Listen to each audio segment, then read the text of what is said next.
news comes first. This is ABC-7 Xtra. Welcome to ABC-7 Extra. I'm Mark Ross.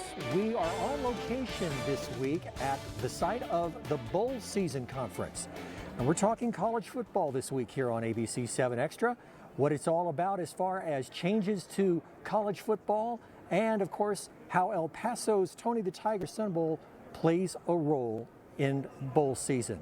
And I'm very pleased to have the executive director of the Tony the Tiger Sun Bowl, Bernie Olivas, joining me now. Bernie, thank you for coming on. Oh, it's a pleasure. Thank you for being out here. This is something big for El Paso, I believe. I was going to say, this is the first time that the conference has been here in El Paso, right? That's exactly right. I've been executive director now for 24 years, and in those 24 years, this is the first time we get in El Paso, and we're very proud to be able to bring this convention here to El Paso. I think it's great for our city, and it shows the rest of the country what a great city we have here in El Paso. Bernie, there are all kinds of workshops during this two-day convention.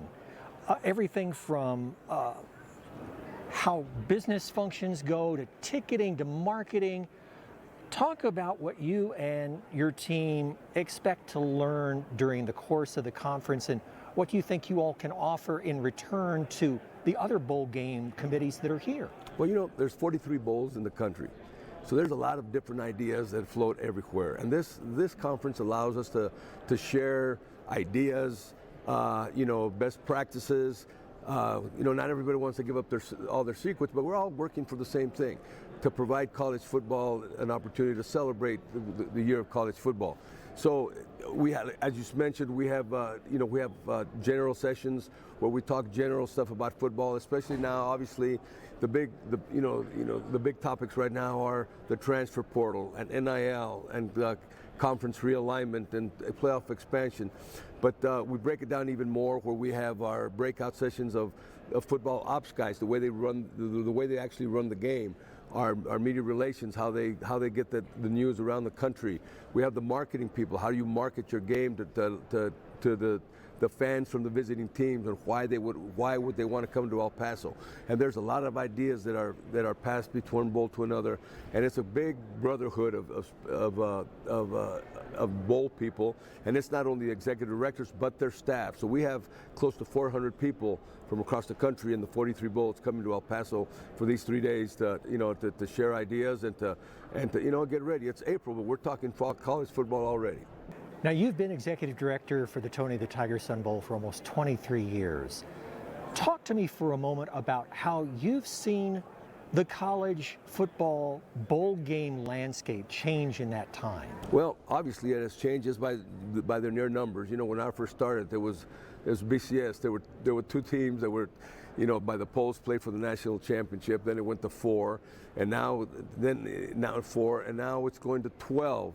And now they're already talking about going to 14. So the number of teams that are making to the playoffs is increasing, and I guess it gives more teams an opportunity to continue playing for the national championship rather than just losing one game and you're out.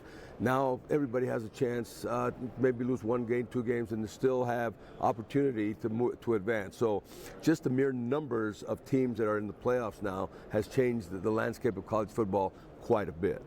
Now, for nearly 30 years, the Tony the Tiger Sun Bowl has been a matchup between teams from the Pac-12 and the Big Ten. Talk a moment about the selection process. Basically, the bowls that pay the most money will get the first picks, and that's how it normally works. Now, since I've been around, we've been associated with, obviously, the Pac-12 was really our anchor team for a long time, and we had relationships with the Big Ten. We've even brought some SEC teams here. We've had relationships with the Big East, the Big 12. But for the last few years, our relationship has been with the Pac-12 and the ACC.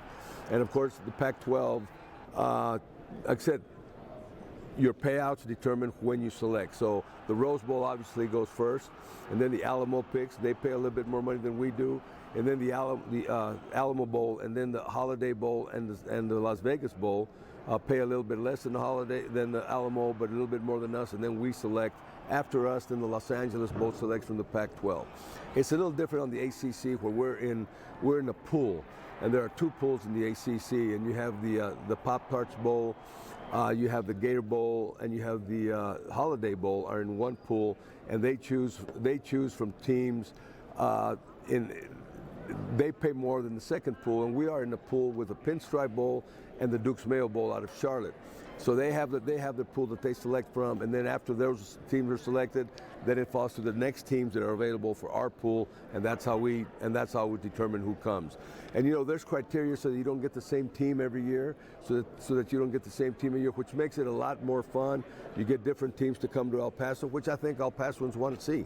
They don't want to see the same team over and over and over again. So that's the way. It's a little different in different conferences, but that's the way we select from the Pac-12 and the ACC conferences. With the Pac-12 pretty much dissolving, you've got teams going to the Big 12, the Big 10, and the ACC. What does that do to the matchup we'll see this December? The Pac-12 is the conference that is kind of dissolved, but we are still going to have the opportunity to play, to select from those Pac-12s, from the Pac-12 schools that have been there before for at least the next 2 years. So that's the way it is for the next 2 years, and then we'll start negotiating with whomever we think would be the best conference to bring to El Paso. And of course, money plays a lot, has a lot to do with who we'll select. So yes, it's a little bit difficult with the Pac-12. I wouldn't say dissolving, but with some of those teams leaving for other conferences. I think they're going to try to keep the Pac-12 alive, and somehow by maybe getting teams from other conferences to come, as some of the conferences have taken teams from the Pac-12. So there's still a lot of work to do, but we still have 2 years of a contract with the Pac-12 and the ACC. Bernie Olivas, Executive Director of the Tony the Tiger Sun Bowl. It's always a pleasure to talk with you, sir. Thank you very much for having me, and thank you for being here. And more for ABC-7 Extra coming up right after the break.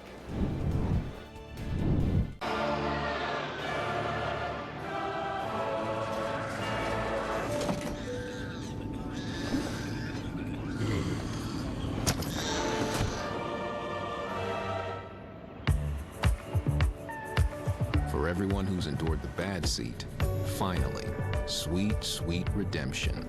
The Lexus TX. 3-row luxury that treats every seat like the best seat. With Long John Silver's $10 shrimp shares, pick up a boatload of grilled, fried, or popcorn shrimp. And now get even more bang for your batter when you upgrade to Jumbo Shrimp. Make us your first mate and order ahead to skip the wait. Long John Silver's, fish yeah. Spring into savings today at Oscar Leaser's Hyundai of El Paso. With new Konas, lease for only $164 a month. And new Elantras, lease for a fresh $199. That's two different Hyundais priced under $200 per month. And the spring savings vibe is strong with the all-new 2024 Hyundai Santa Fe. All new design, all new tech, tons of safety and more. Lease today for $369 a month. Spring into savings at Oscar Leaser's Hyundai of El Paso today. Watch Smart Money Thursday on ABC-7 at 4 with Myro Capital Management. You'll learn how to save money the right way and make better decisions to set you and your family up for financial success. Smart Money Thursday on ABC-7 at 4, sponsored by Myro Capital Management. There are trucks, and then there's the GMC Sierra, available with the connected driving experience and the world's first 6-function multi-pro tailgate. GMC Sierra. It's the truck. Or Texas residents get 1.9% APR for 72 months on select Sierra 1500 models. That's over $9,200 in average finance savings. See your El Paso Las Cruces GMC dealers. Welcome back to ABC-7 Extra. This Sunday, we're talking college football.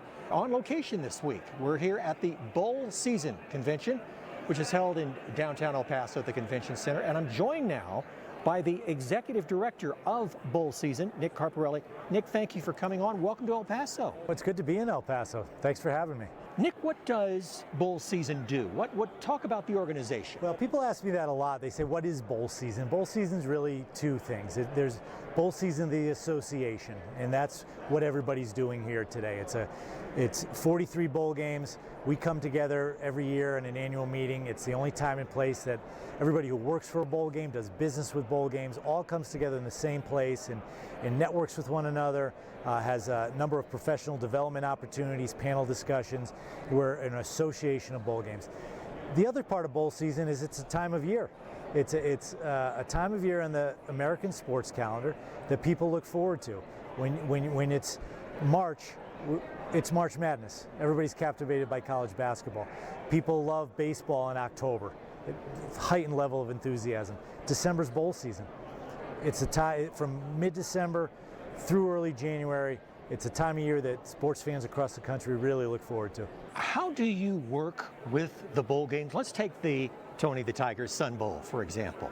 So there's 43 bowl games across the country that make up bowl season. Each of those bowl games do a tremendous job building their own brand. They run their own game. They're a fixture of their community. The Sun Bowl is the second oldest bowl game, along with the Cotton Bowl and the Sugar Bowl and the Orange Bowl. And but I work for all 43 of them collectively. It's kind of daunting that I have 43 bosses, but in some ways I have no bosses. They let me do my job. I am their representatives. I am their spokesperson. When people want to talk about the bowl system as a whole, I'm the one who can talk about how great the bowl system is and each of the individual bowl games are.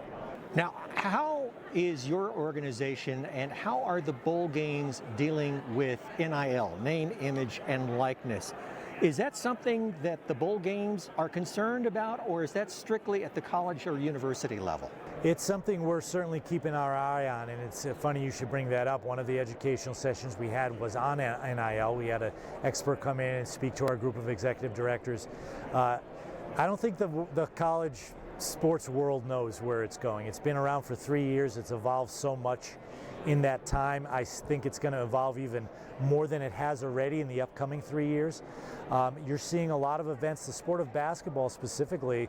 There's a new postseason event that's going to rival the NIT where teams are going to be paid $1 million to come to the game, and it's going to go directly to the collectives of those universities that ultimately, through NIL, go into the hands of the student athletes. I don't know what the future of bowl games has in terms of payouts, but I think we'd be naive to think that some of the payouts that have traditionally been going to the conferences or to the institutions might not end up into the pockets of the student athletes. Let's talk for a moment, Nick, about the expanded college football playoff brackets. It's going now from 4 teams to 12. What does that mean for bowl season overall? And does it give the major conferences an opportunity now to have their conference champions playing in the college football playoffs? Yeah, it does for sure. I mean, we're excited about the expanded playoff. I mean, we're all college football fans. This sport needs a great mechanism to crown a national champion, and I think 12 teams is going to be a great system. I don't think it has a big impact on the rest of bowl season. You know, there's 133 FBS institutions.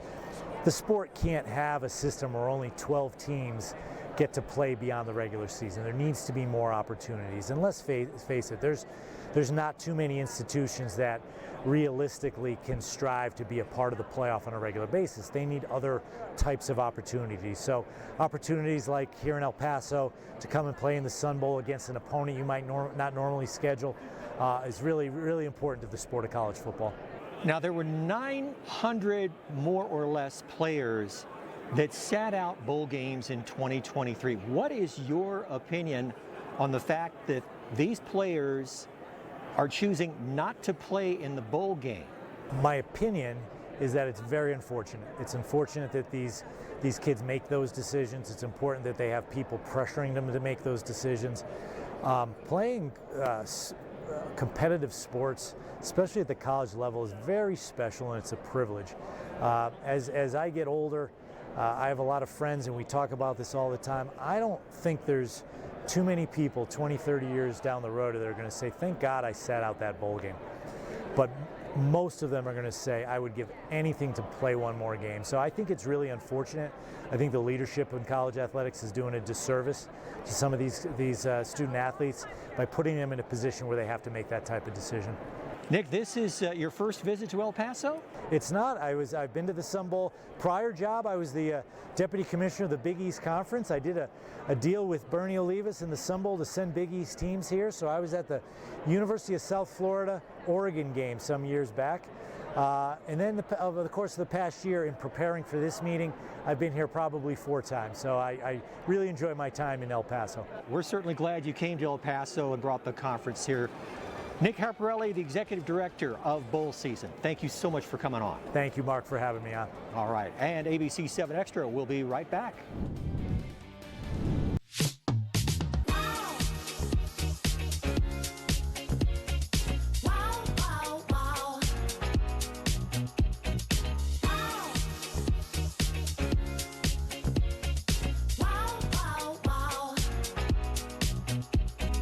Get 0.9% APR plus $2,750 purchase allowance on this 2023 Buick Envision. Plus, current eligible non-GM owners get an additional $750 allowance. See your El Paso, Las Cruces Buick dealers.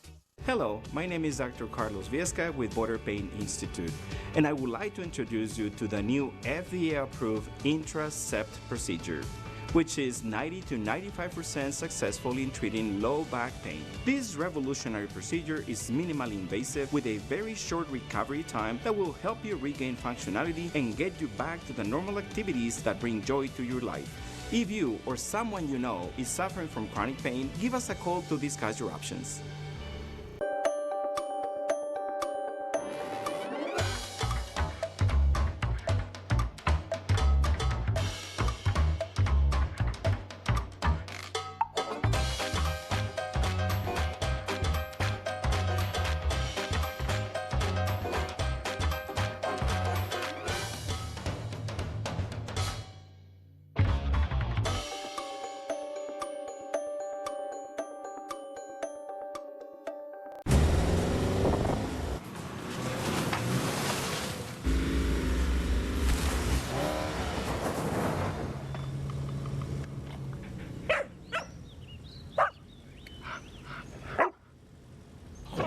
Adventure on a deeper level. The Subaru Forester Wilderness. Dog tested, dog approved. Love, it's what makes Subaru, Subaru. Get 2.9% APR financing on a new 2024 Subaru Forester. Going on now. Welcome back to ABC-7 Extra Sunday edition. I'm Mark Ross, and we are on location this week. We're talking college football, and this is the trade show behind me that's going on for the bowl season conference that was in El Paso this week.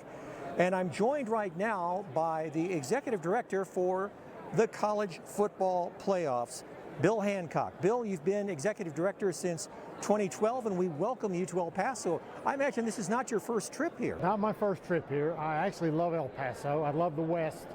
Grew up in Oklahoma, but I've fallen in love with the West, including El Paso. Love this area. Been backpacking at Big Bend National Park twice and got lost there one time. That was not a good day for me, but I'm delighted to be here. Bill, for the uninitiated, what is the college football playoffs? It is a tournament at the end of the season that decides the national champion of our division of college football. This year, Michigan defeated Washington in our championship game. You're getting ready to expand the college football playoff from 4 teams to 12 teams. What is it? What's the criteria going in now that you've expanded the college football playoffs? We are going to expand the playoff this year to 12 teams.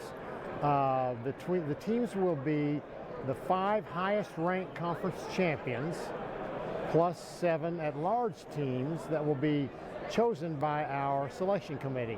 So in theory then you have the conference champions from the Big 12, ACC, the Big 10, SEC, and who else? Well, it could be just the 5 best. It could be anybody. Nobody has an automatic spot. It's just the 5 highest ranked conference champions. Most people think it will be that group, but who knows? And if you look at the 10-year history of the college football playoff, over the 10 years, those would have been the teams that would have qualified automatically. But we'll just have to see. Now, Christian McCaffrey, who played for Stanford, who was supposed to be here in December for the Tony the Tiger Sun Bowl, he was one of more than 900 college football players who opted to sit out their bowl games in 2023. Do you see that number increasing in 2024? And Is that fair to the fans? Well, first of all, players can do whatever they feel like they have to do. They're really under no obligation to compete. I don't like it. If I could talk to the players, I would say, hey, you be loyal to your teammates. You've been through all this together, and believe me, you're going to look back in about 40 years and remember the time you spent with your teammates, but you decided just for this game not to participate. There's lots of factors on those players. I don't know what the future will be on that. There's no way to tell. But I will say that we have never had a player opt out of the college football playoff in our first 10 years. It's a meaningful tournament at the end of the year. You don't see players opting out of NCAA men's basketball tournament, and I don't think you'll see it in our football tournament either. When it comes to the fans, if they are diehard supporters of their college football team and that team makes it in to the college football playoffs and they have, say, a star quarterback who decides to opt out because he's either going to the NFL draft or he's planning to come back for another season, what do you think that says for the fan? It's like, well, do I drive to a bowl game, get the hotel room, get the tickets? Do I support my team despite this? Well, there's another side to that question about players opting out, not out of the tournament, but out of a regular bowl game, is that it does give the coaches an opportunity to play some of their younger players who are the stars of the future for that program. So that's not all bad. I mean, I know the fans would love to go see Christian McCaffrey play, but there is that other side of it. As far as opting out of the college football playoff, I just don't see it happening. I think there's too much at stake, too much really at stake, not only for the school and their fans, but also for the player. What is the NFL going to think of a potential draft choice who decided not to play in arguably the biggest game of his college career, the college football playoff? Before we wrap things up here, Bill, tell me about the College Football Playoff Foundation. You all gave a couple of very nice gifts to a couple of middle school teachers during your visit here. Talk about that. Yeah, we were very proud of that, and those teachers were so excited. When we started the College Football Playoff 11 years ago, we knew we wanted to have a charitable component. And we talked about every possible charity, every good cause out there, but we decided on education. Well, it couldn't be higher education because we are higher education. We weren't going to support ourselves. And so we had a committee meeting and somebody said, what about teachers? What about K through 12 teachers? What is more important in our country than K through 12 teachers? Nothing. And so we honor, we support, we provide resources for K through 12 teachers all around the country. And this just happened to be one of the weeks that we're supporting El Paso teachers. $10,000 awards, right? Yep. And they use it for supplies for their classroom. You know, a lot of teachers are paying for Crayolas and paper and books for the students out of their own pocket. And it shouldn't be that way. So everything we can do to prevent that and help those teachers and their students is a really good thing. Bill Hancock, Executive Director of the College Football Playoffs, thank you so much for coming on ABC-7 Extra. Thank you for having me. We're delighted to be in El Paso. And that is ABC-7 Extra for this Sunday. I'm Mark Ross. Stay safe, stay strong, and we'll see you next Sunday night.